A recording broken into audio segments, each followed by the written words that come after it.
Bismillahirrahmanirrahim.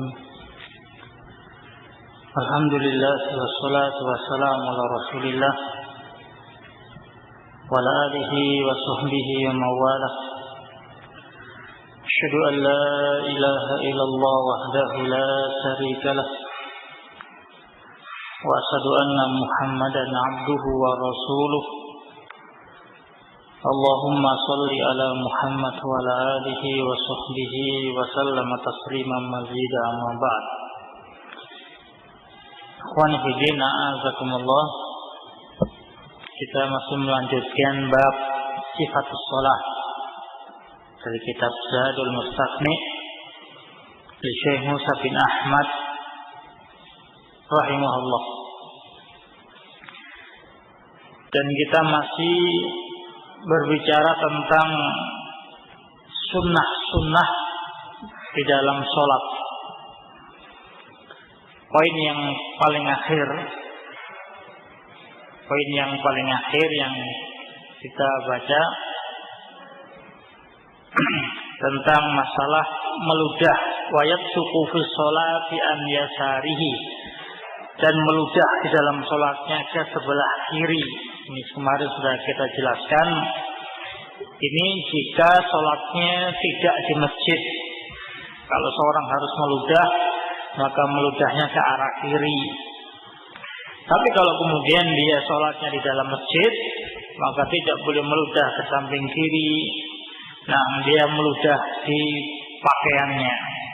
Nah, ini ikhwan fillah azakumullah. Baik. Kemudian kita melanjutkan di poin berikutnya. Qala al-muallif rahimahullahu ta'ala, wa tusannu salatuhu ila sutratin qa'imatin kamu khiratir rahli, dan disunnahkan salat menghadap ke arah sutra. Qa'imatin, sutroh yang berdiri. Qa'imah, yang ditancapkan dalam keadaan berdiri. Baik. Perkara sunnah selanjutnya yang boleh sebutkan, sunnahnya sholat menghadap ke arah sutra. Sunnahnya sholat menghadap ke arah sutra. Sunnahnya sholat menggunakan sutra. Nah, Rasulullah SAW memerintahkan kepada umatnya, idza shalla ahadukum falyastatir walau bisahmin. Jika salah seorang di antara kalian salat, hendaknya menggunakan sitar, menggunakan penutup, meskipun menggunakan saham, anak panah, ini bagian depannya. La tusallu illa ila sutra, jangan kalian salat kecuali menghadap ke arah sutra.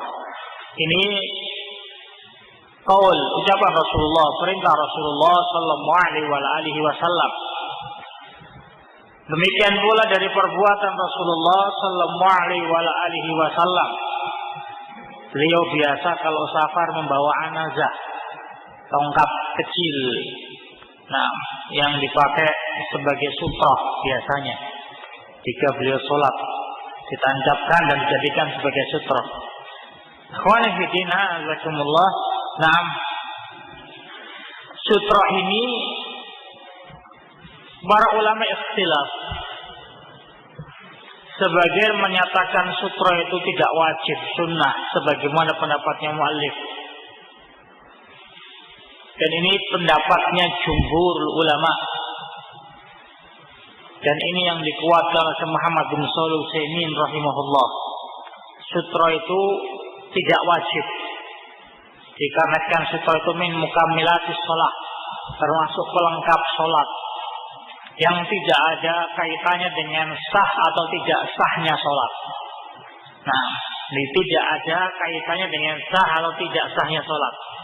Sehingga kalau orang itu sholat tanpa sutra, tetap sah sholatnya. Sehingga jumhur ulama berpendapat sutra itu hukumnya tidak wajib. Nah, sutra itu hukumnya sunnah. Baik, ini ikhwan fillah azakumullah. Ini pendapatnya jumhurul ulama. Kemudian pendapat yang lainnya menyatakan wajib. Di antaranya ini pendapat yang dikuatkan oleh Muhammad Nasruddin Al-Albani rahimahullah. Nah, karena perintah Rasulullah sallallahu alaihi wasallam, falyastatir, hendaknya salat menggunakan sitar, menggunakan sutra. Nah, akhwani fi din azakumullah, jumhur ulama berpendapat sunnah. Terus bagaimana hukum asal perintah Rasul kan wajib, falyastatir. Di antaranya dalil yang dibawakan oleh jumhur ulama yang menunjukkan bahwasanya perintah wajib itu keluar, dikeluarkan dan hanya sebagai perkara yang sunnah. Baik, di antaranya hadis dari Ibn Abbas dikeluarkan Imam Ahmad wal Baihaqi, Sallallahu Nabi sallallahu alaihi wasallam fi qada laisa baina yadi syai'un. Rasulullah sallallahu alaihi wasallam salat di qada, di lembah, yang tidak ada di depan beliau sesuatu apapun. Ini tidak ada di depan beliau sesuatu apapun. Baik. Ini ikhwani fillah azakumullah. Ini juga sebagian para ulama menyatakan hadisnya dhaif. Baik. Demikian pula hadis yang dikeluarkan oleh Imam Al-Bukhari juga dari Ibn Abbas, annau ata fi Mina. Ibn Abbas tatkala datang di Mina, wan Nabiyyu sallallahu alaihi wasallam yusalli fiha bi ashabihi ila ghairi jidarin. Rasulullah salat bersama para sahabatnya tidak menghadap ke arah tembok. Rasulullah salat tidak menghadap ke arah tembok. Baik, ini menunjukkan bahwasanya Rasulullah sallallahu alaihi wasallam beliau pernah salat tidak menggunakan sutra.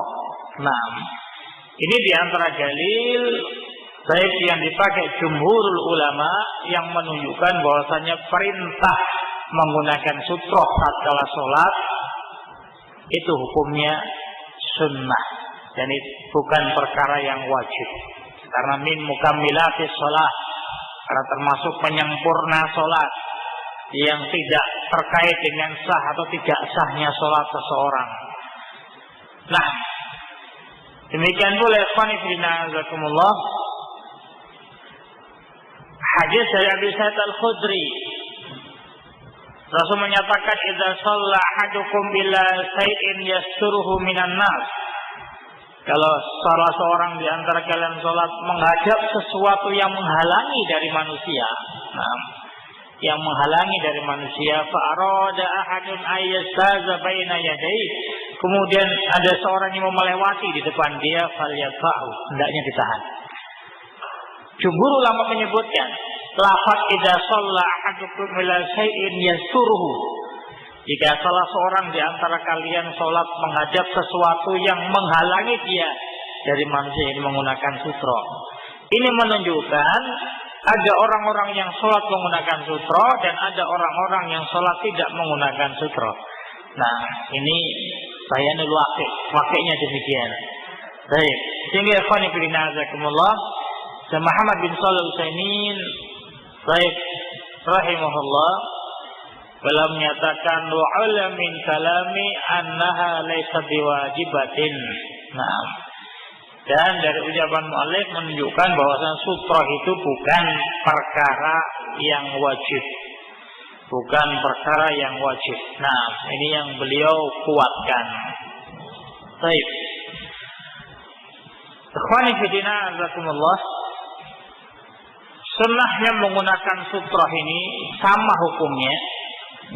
Baik orang-orang yang khawatir nantinya tatkala dia sedang salat dilewati di depannya, maupun tidak mengkhawatirkan baik salatnya dilewati. Maknanya apakah orang yang salat di tengah maupun salat di pinggir dekat tembok, yang nggak akan mungkin dilewati orang yang lewat, tetap disunahkan menggunakan sutro. Nah, ini nggak ada bedanya. Baik, jadi baik mungkin dia sholat di dalam kamar, dalam keadaan kamar itu terkunci, yang nggak akan mungkin ada orang yang melewati di depan dia, tetap dia menggunakan sutro tatkala sholat. Nah, jadi kalau pendapatnya jumhur, hukumnya sunnah. Pendapat yang lainnya menyatakan wajib. Baik, ini ikhwan fillah jazakumullah. Dari perbedaan pendapat ini ikhwan fillah jazakumullah, nah, mungkin pula kemudian baik berimbas dengan bagaimana kalau makmum masbuk. Nah, yang tatkala imamnya salam, baik kemudian dia menjalankan sholat dan tidak ada sutrohnya. Nah, bagi jumhur ulama, bagi yang menyatakan tidak wajib, ya tetap di situ, nggak ada kewajiban untuk mencari sutro. Nah, maju atau mundur. Baik. Bagi yang menyatakan wajib, nah, ya mungkin dia mencari sutro, bisa mundur, bisa maju. Yang penting baik tempat-tempat yang mungkin bisa dijangkau, tidak terlalu banyak melangkah untuk mendekati sutro. Nah, ini ikhwan fillah jazakumullah. Baik. Dan apa itu fungsi sutro? Syekh Muhammad bin Shalih Al-Utsaimin rahimahullah beliau menyebutkan ada 3 fungsi dari sutro. Yang pertama kata beliau, tamna'u nuqsan salatil mar'i, menahan, mencegah berkurangnya pahala salatnya seseorang. Au budlaniha idza marra ahadun min wara'iha, atau batalnya salat seorang tatkala dilewati. Nah, jadi kalau orang itu dilewati di belakang sutrohnya, yakni jarak antara dia dengan sutro dilewati seorang, baik imma bisa batal kalau yang melewati perempuan yang balik atau anjing hitam, atau himar, baik. Kemudian kalau yang melewati itu laki-laki misalnya atau anak-anak, maka sholatnya berkurang, maknanya pahalanya berkurang. Nah, ini ikhwan fillah jazakumullah. Jadi untuk mencegah berkurangnya pahala atau untuk mencegah batalnya sholat dia. Yang kedua fungsi dari sutro, kata beliau, anna tahjubu nadral musalli, membatasi pandangan orang yang sholat. Jadi pandangan matanya tidak kemana-mana, dibatasi dengan adanya sutro. Nah, sehingga mungkin itu lebih membuat orang bisa khusyuk. Kalau orang sholat tidak menggunakan sutro yang dia bisa melihat tembok di tempat dia berdiri sampai tembok itu membutuhkan beberapa langkah, nah, berarti pandangan dia bisa terlalu panjang. Tapi kalau kemudian dia tancapkan sutro depan dia, maka pandangan dia terbatas apa yang ada di sutro. Nah, kemudian yang ketiga fungsinya imtisalan li amrin Nabi sallallahu alaihi wasallam wa tibaan li hadihi, dalam rangka menjalankan perintah Rasulullah dan dalam rangka mengikuti petunjuknya Rasulullah sallallahu alaihi wasallam. Ini fungsi sutroh di dalam sholat. Ikhwani fillah jazakumullah. Baik. Dari pendapat para ulama yang menyatakan sutro itu wajib, itu pun berbeda pendapat. Apakah wajibnya itu di awal sholat atau wajibnya itu terus sampai di tengah-tengah sholat. Nah, bagi yang menyatakan kewajiban sutro itu hanya di awal sholat, maknanya sebelum sholat dia tancapkan sutro, berarti nanti di tengah-tengah sholat kelas sutro itu sudah nggak ada misalnya, dia tidak wajib untuk mengambil sutro. Nah, ada juga yang berpendapat kewajiban itu bukan kewajiban ibtidaiyah, bukan kewajiban hanya pertama, tapi istimrariyah, tapi terus sampai akhir seseorang sholat itu harus menggunakan sutro. Nah, sehingga konsekuensinya kalau di tengah-tengah sholat sutronya dia tidak ada, mungkin awal sholat dia menggunakan seseorang yang duduk di depan dia, kemudian di tengah-tengah sholat orang itu berdiri dan pergi, maka dia harus mencari sutra, dengan mendekati sutra yang ada di sekitar dia. Nah, ini ikhwan fillah azakumullah. Tapi apa yang tadi kita sebutkan pendapatnya jumhur ulama dan yang dikuat oleh Muhammad bin Shalih Al-Utsaimin rahimahullah, sutra itu laisat biwajibatin, bukan termasuk perkara yang wajib, karena min mukammilatis shalah, karena termasuk penyempurna salat, wala tatawaqquf 'alaiha sihhatus shalah, yang tidak terkait dengannya sahnya salat, tidak ada kaitannya. Nah, sehingga kalau orang salat tanpa menggunakan sutra, ya tetap sah, nggak ada yang menyatakan salat tanpa sutra batal, salatnya tidak ada. Nah, jadi bukan termasuk pembatal salat kalau seorang salat tanpa menggunakan sutra. Baik, ini ikhwan fillah azakumullah. Nah, dan juga ikhwan fillah azakumullah, dalil yang digunakan jumhur ulama untuk menyatakan sutra itu sunnah tidak wajib, bara'atu zimmah, bara'atul asliyah. Nah, ini ikhwan fillah azakumullah. Baik, sehingga tidak bisa seorang menyatakan batal tanpa adanya dalil yang sharih, nah, dan sahih. Nah, hingga Muhammad bin Shalih Al-Utsaimin menyatakan wal adillatu qailina bi anna sutra sunnah wa hum jumhur aqwa wa wal arjah. Nah, dan dalil-dalil orang yang menyatakan sutra itu sunnah, wahum, dan mereka itu adalah jumhur ulama, aqwa, itu lebih kuat, wa huwa arjah, dan itu yang lebih rajih. Nah, ini ikhwan fillah jazakumullah. Baik. Dan juga beliau sebutkan, Muhammad bin Shalih Al-Utsaimin rahimahullah, wa ammal ma'mum fala yusannu lahu ittikhadu sutra. Adapun makmum tidak disunnahkan, nah, untuk menggunakan sutra. Nah, jadi sutranya imam itu sebagai sutranya makmum. Baik, ini ikhwan fillah jazakumullah.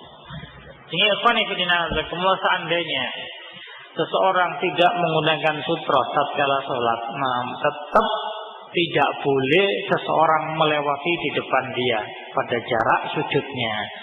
Nah, ini perkara yang muharram, perkara yang terlarang. Baik. Qala rahimahullah, kamu khiratir rahli, sutra yang dipasang itu berapa tingginya seperti mukhiratur rahli. Mukhiratur rahli itu kalau orang naik onta, maka ontanya itu di bagian atasnya dikasih sandaran untuk orang yang naik. Nah, jadi bagian belakang punggung dari orang naik itu ada sandarannya kayak kursi. Nah, itu yang disebut mukhiratur rahli. Nah, sandaran yang dipakai untuk naik onta itu mukhiratur rahli. Baik, itu sekitar 2/3 dhira'. Nah, atau ada yang mengira-ngira ya sekitar 30-an senti. Nah, ini ikhwan fillah jazakumullah. Baik. Fa illam yajid sahisan fa ila khatin. Kalau seorang tidak mendapatkan sesuatu yang bisa berdiri sutra itu, maka dia bersutrah menggunakan khat, menggunakan garis. Nah, sutrah menggunakan garis. Baik, khani fillah azakumullah, disebutkan dalam riwayat Imam Ahmad,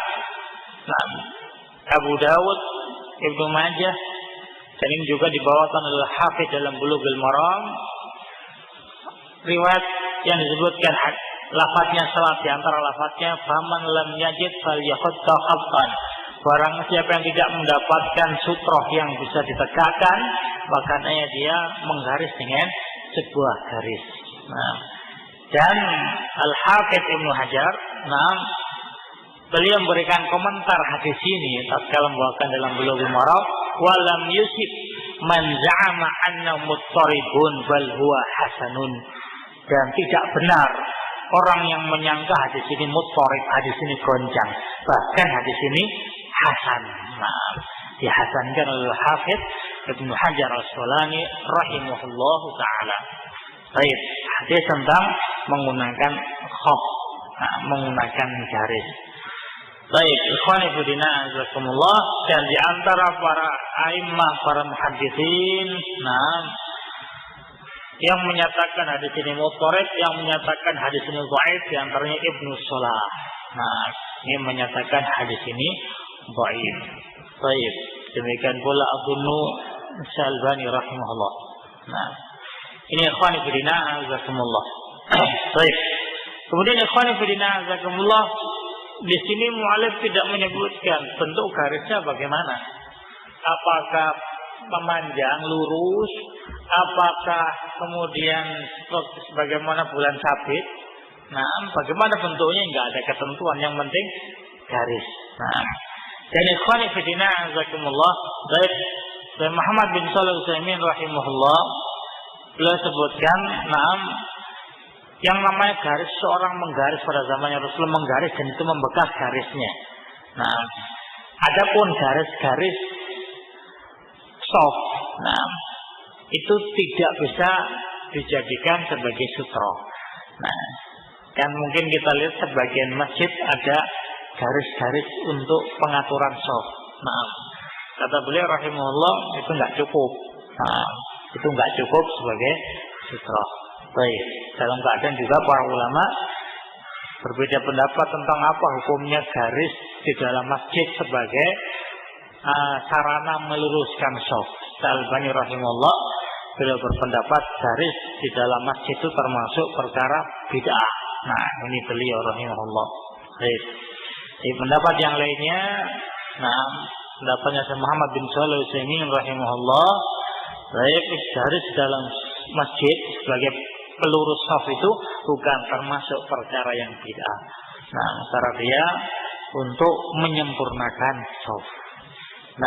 Ini dari pendapat para imam tentang masalah garis shaf dalam masjid. Qala rahimahullah, wa tabtulu bimururi kalbin aswadin bahimin afat, dan batal sholatnya itu dengan dilewati anjing yang hitam bahim. Bahim itu hitam polos, tidak ada campuran warna yang lain. Afat, itu saja. Jadi bisa batal sholatnya seorang kalau dilewati anjing hitam. Kalau dilewati anjing hitam. Baik, yang namanya melewati itu bisa dari samping kanan lewat ke samping kiri atau sebaliknya. Kalau misalnya tatkala dia sholat, anjing itu ada di depan dia, kemudian anjing hitam ini, kemudian selama dia sholat sampai akhir dari takbiratul ihram sampai salam, anjing itu enggak pergi dari situ, cuma dia naik turun. Anjing itu naik turun di hadapan dia, maka tidak membatalkan sholatnya. Karena yang disebut melewati itu dari samping kanan ke samping kiri. Ini namanya melewati. Tapi kalau anjingnya naik turun depan dia, ini tidak disebut dari anjing itu melewatinya, sehingga tidak batal. Ini ikhwan fillah azakumullah. Dan beliau Malik rahimahullah, beliau menyatakan bahwasanya yang membatalkan sholat seorang tatkala melewati hanya anjing hitam. Hanya anjing hitam. Baik. Rasulullah sallallahu alaihi wasallam, baik, tatkala beliau ditanya tentang anjing hitam, kenapa kok anjing yang hitam? Bukan anjing yang berwarna yang lain, yang beliau menyatakan al-kalbul aswad syaitan. Anjing hitam itu adalah syaitan. Yakni syaitanul hilab. Mana syaitan itu syaitan dari kalangan anjing. Karena syaitan itu ada dari kalangan jin, ada pula mungkin dari kalangan manusia. Ini syaitan dari kalangan anjing. Ini ikhwan fillah azakumullah. Ikhwan fillah azakumullah. Ini persyaratan anjing itu membatalkan sholat seorang tatkala melewati di depan dia. Melewati dalam artian jarak antara dia dengan tempat sujudnya. Jarak antara dia dengan tempat sujud. Tapi kalau melewatinya itu jauh, mungkin beberapa meter, 2 meter dari depan dia, ini tidak membatalkan sholat. Tapi yang membatalkan ini jarak antara dia dengan sutroh kalau ada sutrohnya, atau jarak antara dia dengan tempat dia sujud. Nah, itu kalau kurang dari itu dilewati maka batal. Syaratnya anjing itu aswad, berwarna hitam. Nah, kemudian anjing itu polos warnanya, tidak bercampur dengan warna-warna yang lainnya. Yang ketiga, melewati murur. Nah, melewati. Baik, ini ikhwani fillah jazakumullah. Kemudian ikhwani fillah jazakumullah, pendapat yang lainnya dari kalangan para ulama yang membatalkan sholat itu bukan hanya anjing hitam. Ada perkara-perkara lain yang bisa membatalkan sholat seorang kalau melewati di hadapan dia. Nah, kalau melewati di hadapan dia, di antaranya yang tadi kita sebutkan himar dan mar'ah dan perempuan. Nah, sehingga yang membatalkan sholat itu kalau terlewati itu ada 3. Nah, ini sebagaimana disebutkan dalam hadis yang dikeluarkan oleh Imam Ahmad dan yang lainnya. Baik, di situ Rasulullah sallallahu alaihi wasallam fa inna yaqta'u salatahu, bahwasanya akan memutuskan sholatnya seorang itu al-himar wal mar'ah wal kalbul aswad. Beliau sebutkan 3. Himar yang pertama, kemudian yang kedua mar'ah, perempuan. Nah, ini perempuan, namanya perempuan itu baligh yang sudah dewasa. Baik, dan yang ketiga anjing yang hitam. Nah, adapun tadi pendapatnya mu'allif, beliau menguatkan hanya anjing hitam yang membatalkan sholat kalau melewati orang sedang sholat. Adapun 2 yang lainnya, himar dan mar'ah, ini tidak membatalkan sholat. Ini pendapat yang masyhur, nah, dari mazhabnya Imam Ahmad. Baik, khani fillah azakumullah, apa yang dipakai dalil, nah, mengeluarkan hadis yang sharih yang Rasul menyebutkan himar, mar'ah dan kalbul aswad. Di antaranya khani fillah azakumullah, nah, hadis yang tadi telah disebutkan, kisahnya Ibnu Abbas tatkala mendatangi Rasulullah yang di Mina sholat bersama para sahabatnya. Di situ Abdullah bin Abbas, naam, lewat sambil nuntun himar, naam, di antara sof-sofnya para sahabat. Nah, di antara sof-sofnya para sahabat, sehingga sebagian para ulama, naam, menyatakan itu menunjukkan bahwasanya himar itu kalau melewati orang sholat tidak batal sholatnya. Nah, mengeluarkan dari hadis yang tadi Rasul menyebutkan 3. Baik, ikhwani fillah azakumullah. Tapi kalau kita perhatikan, sebabnya hadis itu untuk menunjukkan bahwasanya, dari Ibnu Abbas mau menunjukkan bahwasanya kalau makmum itu dilewati itu enggak batal, karena sutrohnya imam itu sutrohnya makmum. Tapi kalau yang dilewati itu sutrohnya imam, ya batal semuanya. Nah, ini ikhwan fillah azakumullah, sehingga tidak bisa dijadikan hujjah. Nah, jadi mereka menyatakan itu mansukh, hadisnya yang menyatakan 3 pembatal sholat mansukh dengan hadisnya Ibnu Abbas. Nah, karena peristiwa dalam haji yang terakhir, ya.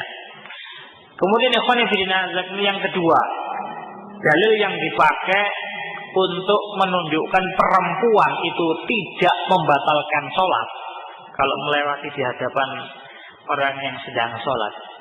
Hadis dari Aisyah radhiyallahu anha, ini dikeluarkan oleh Imam Al-Bukhari wa Muslim. Nah, tatkala ada yang menyatakan kepada Aisyah bahwasanya sholatnya seorang itu akan batal kalau dilewati seorang perempuan.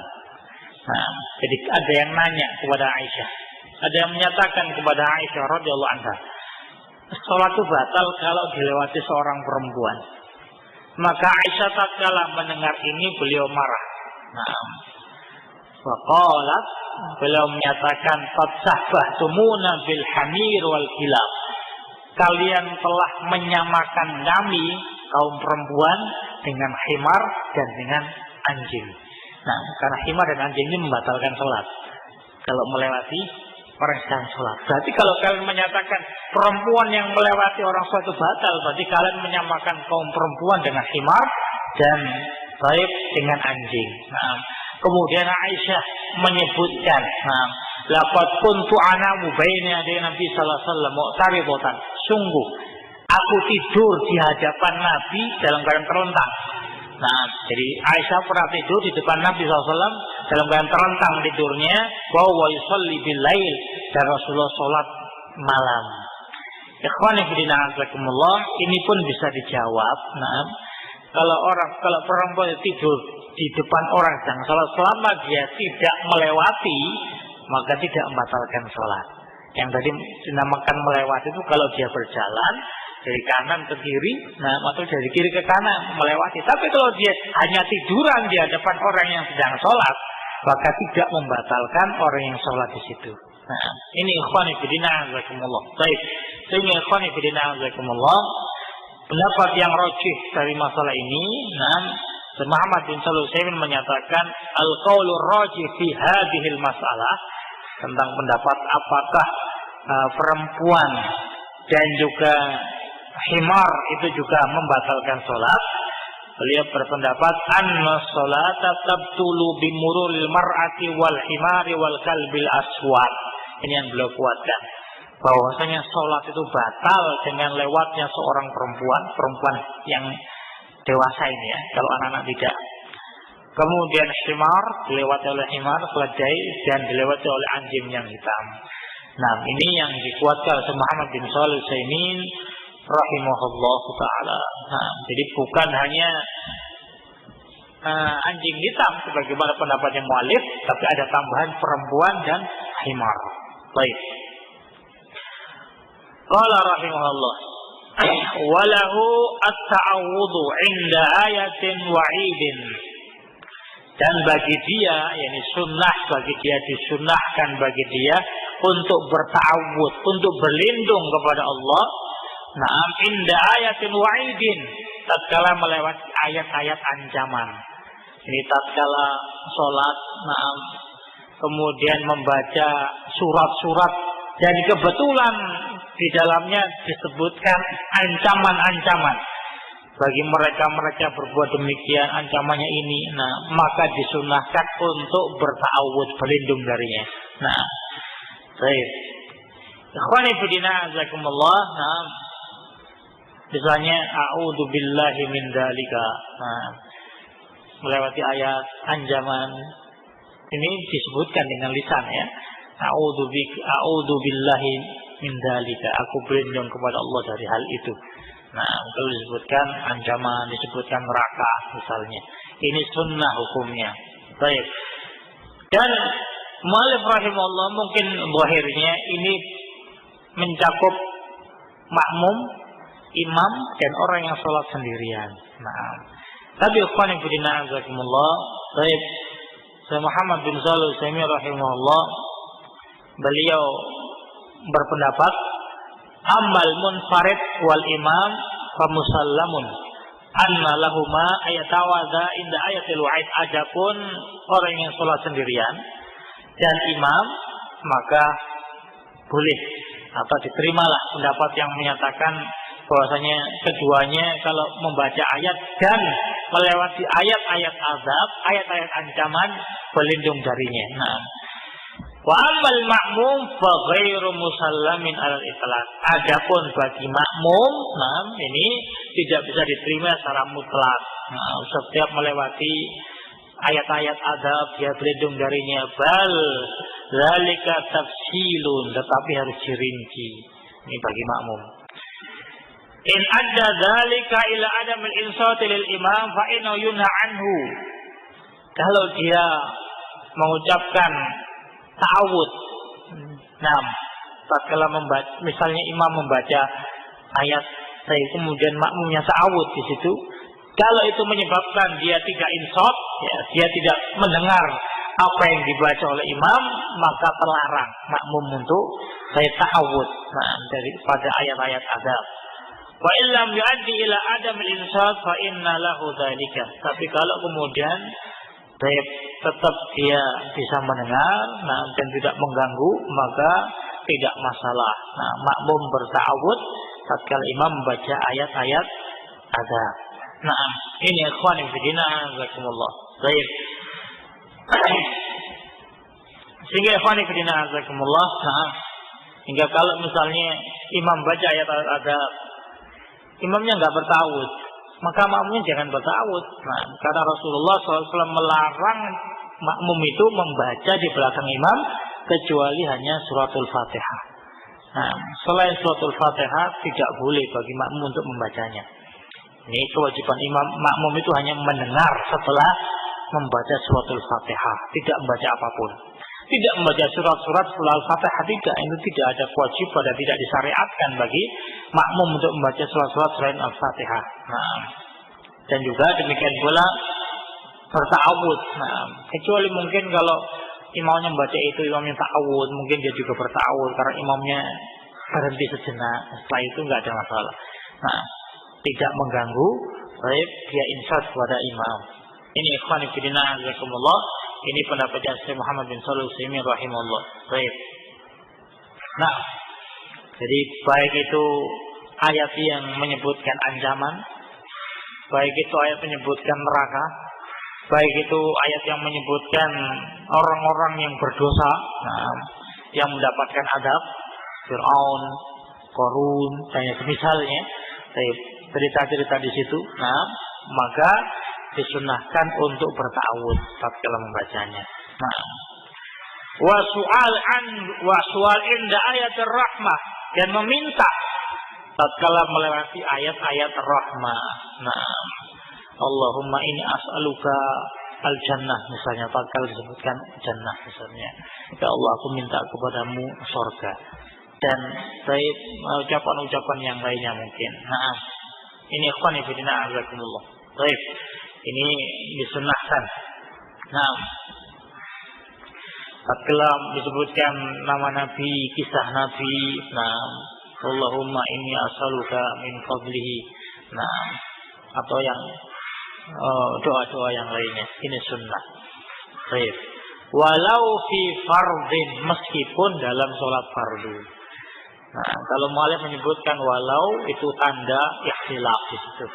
Ada perbedaan pendapat. Baik.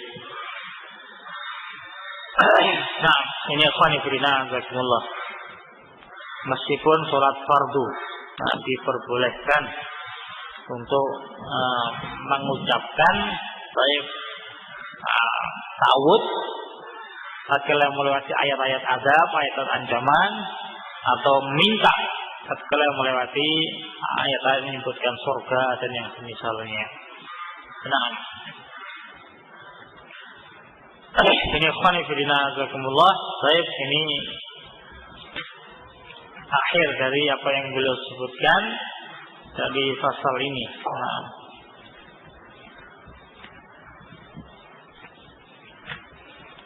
Baik, kemudian beliau masuk ke pasal yang baru. Baik, tentang perkara-perkara yang rukun, termasuk rukun-rukun sholat.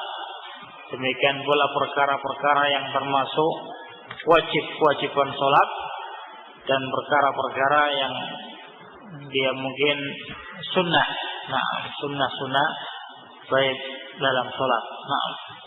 Qala al-muallif rahimahullahu ta'ala faslun fi arkanis sholati wa wajibatiha wa sunaniha. Pasal tentang rukun-rukun sholat dan kewajiban-kewajibannya serta sunnah-sunnahnya. Baik, ikhwani fillah jazakumullah. Kita harus ngerti mana di dalam suatu yang rukun, mana yang wajib, dan mana yang sunnah. Ini nanti berkaitan dengan poin selanjutnya, yaitu sujud sahwi. Tatkala kita meninggalkan salah satunya karena lupa misalnya, apa yang kita tinggalkan? Rukun atau wajib atau sunnah? Ini nanti berkaitan. Kalau yang kita tinggalkan termasuk rukun, kita harus menjalankannya. Nah, harus menjalankan sebagai gantinya dan juga ditambah dengan sujud sahwi. Nah, kalau ternyata yang kita tinggalkan itu perkara yang wajib, nah kita tidak wajib untuk menjalankan itu. Kita hanya sekedar sujud sahwi. Atau itu ternyata perkara yang sunnah. Nah, yang kita tinggalkan itu perkara yang sunnah. Baik, pendapat Imam Malik nanti akan disebutkan tidak disyariatkan kita mengganti dengan sujud sahwi. Jadi kita harus tahu dari takbiratul ihram sampai salam mana yang rukun, mana yang wajib, dan mana yang sunnah. Nah, ini nanti berkaitan dengan pelaksanaan sujud sahwi. Baik. Qala rahimahullah. Wa arkanuha, dan rukun-rukunnya. Nah, rukun itu sesuatu yang terbangun di atasnya ibadah. Ya, ibadah itu dibangun di atasnya, itu disebut rukun. Ma tatarakabu minul ibadah. Yang terangkai dengannya ibadah itu disebut rukun. Baik. Wa arkanuha, dan yang termasuk rukun-rukun sholat itu al-qiyam, yang pertama berdiri. Nah, ini berdiri termasuk rukun min arkanis sholat. Allah menyatakan wa qumu lillahi qanitin, dan berdirilah untuk Allah. Nah, dan juga Rasul mengatakan sholli qa'iman. Nah, sholatlah baik dalam keadaan berdiri. Ini itu masalahnya. Nah, sehingga untuk sholat fardu, ya ini untuk sholat fardu. Untuk sholat fardu berdiri itu termasuk rukun. Tapi untuk sholat sunnah bukan. Nah, jadi boleh kalau kita menjalankan sholat sunnah kita sambil duduk boleh. Nah, kalau kita sholat sambil duduk karena udzur, pahalanya sama dengan sholat sambil berdiri. Tapi kalau kita sholat sambil duduk dalam keadaan bisa kita berdiri tapi kita memilih untuk duduk untuk sholat sunnah, pahala kita separuh. Nah, baik. Tapi kalau untuk sholat fardu kita bisa berdiri tapi kita sholatnya sambil duduk, nggak boleh. Nah, ini nggak sah. Karena rukun itu sesuatu yang harus dijalankan, tidak sah kalau ditinggalkan. Nah, rukun tersebut. Yang pertama al-qiyam. Baik. Khalifidina azakumullah, sehingga pendapat yang rajih, nah, kalau seseorang itu bisanya berdiri itu dengan cara dia bersandar, nah, tetap dia harus berdiri dalam keadaan bersandar. Ya, salat dengan cara bersandar misalnya, nah, ini tetap dia jalankan, dia lakukan.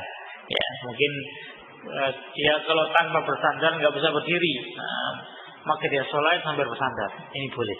Upaya untuk menjalankan rukun ini. Kalau betul-betul bersandar pun nggak bisa, misalnya ya sudah, baru dia fa'ilam tasati faqaidan. Kalau nggak mampu untuk berdiri, maka dengan cara duduk. Nah, hukum masalah dia harus berdiri. Baik. Kemudian kata Malik rahimahullah wa tahrimah. Ini yang kedua. Takbiratul ihram, ini rukun. Nah, sehingga kalau sholat tanpa takbiratul ihram tidak sah. Nah, takbiratul ihram takbir yang pertama kali. Masuknya sholat dengan takbiratul ihram. Wa kabbir kata Rasulullah, wastaqbil qiblah fa kabbir. Nah, ini hukumnya rukun. Sehingga kalau seorang meninggalkan takbiratul ihram tidak sah sholatnya. Baik. Dan yang ketiga wal Fatihah. Dan membaca suratul Fatihah. Nah, ini rukun yang ketiga. Baik. Al-Fatihah termasuk rukun. Sehingga kalau seseorang sholat tidak membaca suratul Fatihah tidak sah sholatnya karena dia rukun. Nah, ikhwani fillah jazakumullah. Baik. Tidak ada yang dikecualikan dalam masalah kewajiban membaca suratul Fatihah. Baik imam maupun makmum. Nah, dan juga orang yang sholat sendiri. Semua orang yang sholat itu wajib dan rukun membaca suratul Fatihah, kecuali hanya satu yang dikecualikan. Nah, makmum masbuk, baik tatkala masuk imam sedang rukuk. Nah, makmum masbuk tatkala masuk imam sedang rukuk, maka dia tidak wajib membaca suratul Fatihah. Ini sebagaimana hadisnya Abu Bakar. Baik. Jadi masuk tatkala imam sedang sujud, maka dia langsung takbiratul ihram kemudian ruku. Nah, maka dia mendapatkan rakaat tersebut. Nah, bagi orang-orang yang nggak bisa mendapatkan rukunya imam, masuk tatkala imam yang tidak masuk tatkala imam sujud misalnya, maka rakaat itu tidak dia dapatkan, tidak dianggap. Nah, maka dia belum mendapatkan rakaat tersebut. Yang kedua, yang dikecualikan orang-orang yang masuk imam sedang berdiri, tapi dia belum sempat membaca suratul Fatihah, kemudian imamnya ruku. Nah, maka dia dikecualikan wajibnya membaca suratul Fatihah. Dia nggak usah membaca suratul Fatihah. Nah, jadi masuk, dia mungkin baru ta'awud, baru baca basmalah, imam pun Allahu Akbar, imam ruku ya ikut ruku. Nah, dia dapat rakaat tersebut, tidak wajib kemudian menggantinya dengan rakaat yang lain. Ini dua yang dikecualikan dari membaca suratul Fatihah. Nah, baik. Syekh Muhammad bin Shalih Al-Utsaimin rahimahullah beliau menyatakan wa qira'atuha ruknun min fi haqqi kulli musallin. Membaca Al-Fatihah itu rukun pada hak setiap orang yang sholat. La yustasna ahadun illal masbuq. Tidak dikecualikan dari kewajiban baca suratul Fatihah kecuali masbuq idza wajadal imama rafi'an, kalau mendapati imam sedang ruku. Nah, au atroka min qiyamil imam, atau masbuk itu mendapatkan berdirinya imam malam yatamakan mau fi qiraatil Fatihah, tapi dia tidak memungkinkan untuk membaca suratul Fatihah. Ini dua yang dikecualikan yang disebutkan oleh Muhammad bin Shalih Al-Utsaimin rahimahullahu taala. Nah, kemudian beliau sebutkan dalilnya la sholata liman lam yaqra bi Fatihatil kitab. Tidak ada sholat, maknanya tidak sah sholat orang yang tidak membaca suratul Fatihah. Nah, ini ikhwan fillah jazakumullah. Baik, ini rukun 6 yang ketiga. Baik.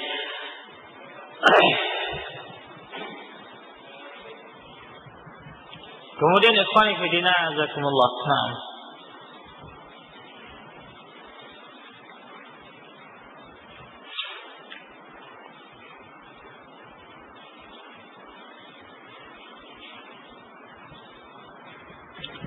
rukun selanjutnya kata muallif rahimahullah, war ruku'. Nah, ini rukun yang keempat, ruku' termasuk rukun. Wal i'tidal anhu, dan bangkit dari ruku'. Ini rukun yang kelima. Was sujud 'alal a'dha'is sab'ah, dan sujud pada anggota tubuh yang anggota sujud yang 7. Nah, itu termasuk perkara rukun. Tatkala sujud kemudian menempelkan 7 anggota sujudnya. Baik.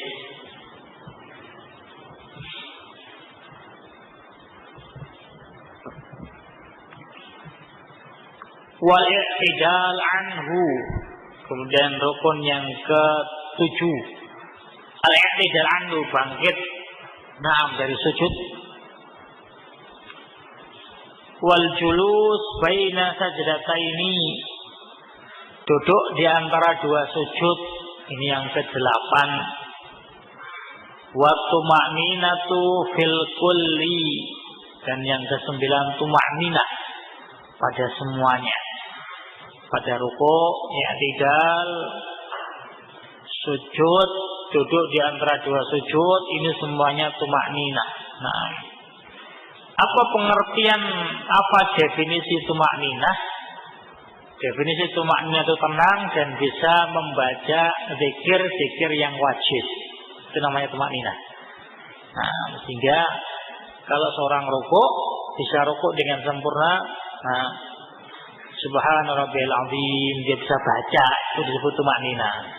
Nah, atau tatkala dia i'tidal, sami Allah liman hamidah rabbana walakal hamd, misalnya dia bisa baca zikir-zikir yang wajib, itu disebut tuma'ninah.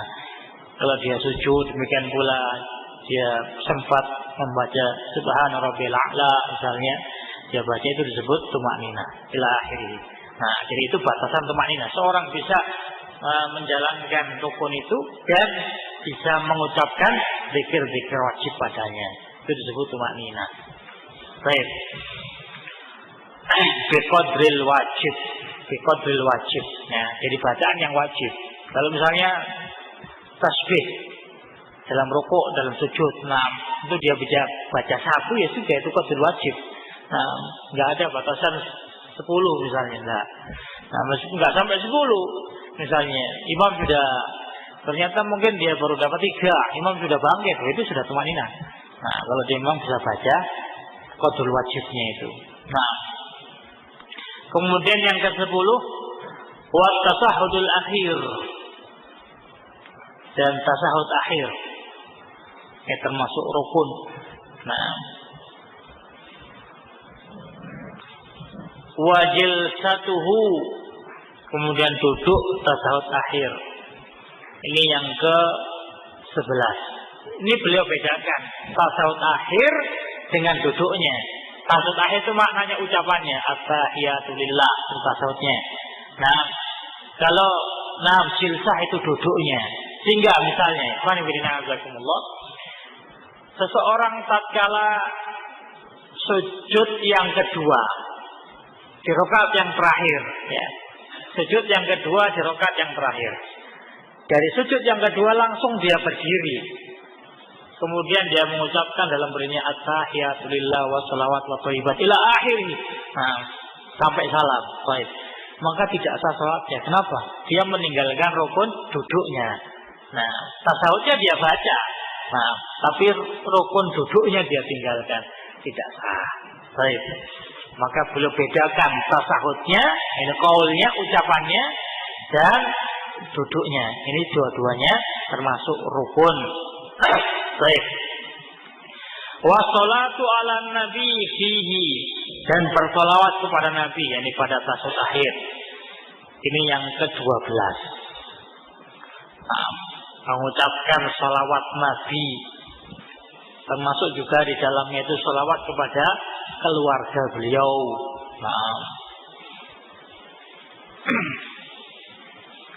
Baik.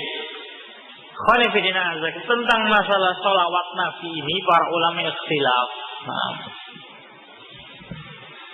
Para ulama ikhtilaf. Ada sebagian pendapat yang menyatakan rukun, ada yang menyatakan wajib.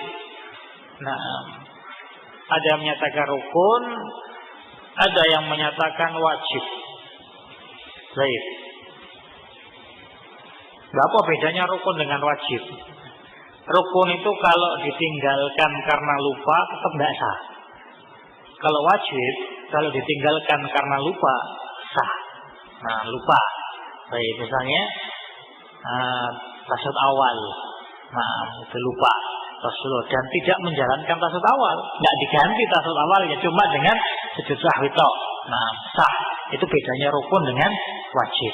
Nah, sebagian para ulama ada yang menyatakan salawat Nabi itu wajib, bukan rukun.